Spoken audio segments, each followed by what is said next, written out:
Israel Hamas के बीच युद्ध को शुरू हुए 2 महीने से ऊपर का समय हो चुका है।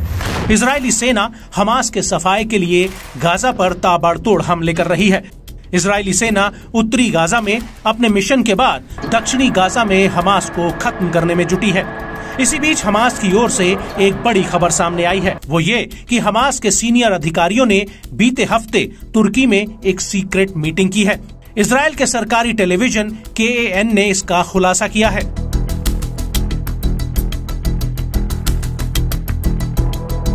KAN के मुताबिक इस मीटिंग में हमास के राजनीतिक ब्यूरो के उपाध्यक्ष सालेह अल अरौरी और हमास के पूर्व प्रमुख खालिद मशाल शामिल हुए। सालेह अल अरौरी ने बेरूत में अपने घर से ही मीटिंग में हिस्सा लिया। इसके अलावा हमास के कई अन्य वरिष्ठ अधिकारियों ने भी इस मीटिंग में हिस्सा लिया है।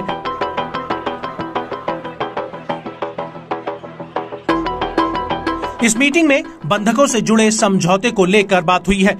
हालांकि हमास के नेता अभी तक युद्ध में हिजबुल्लाह की भूमिका को लेकर कोई निर्णय नहीं ले सके हैं। वहीं इस मीटिंग में तुर्की में होने से इजराइल की चिंता बढ़ गई है। तुर्की में मीटिंग को जानबूझकर रखा गया क्योंकि हमास नेताओं की बैठक के लिए इसे काफी सुरक्षित माना जाता है।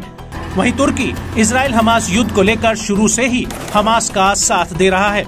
तुर्की के राष्ट्रपति एर्दोगन लगातार इजराइल के खिलाफ बयानबाजी कर रहे हैं। तुर्की की ओर से इजराइल को चेतावनी भी दी गई थी। तुर्की के खुफिया अधिकारी ने कहा कि अगर इजराइल ने तुर्की समेत किसी दूसरे देश में हमास के अधिकारियों को मारने की कोशिश की तो इसके गंभीर परिणाम भुगतने होंगे।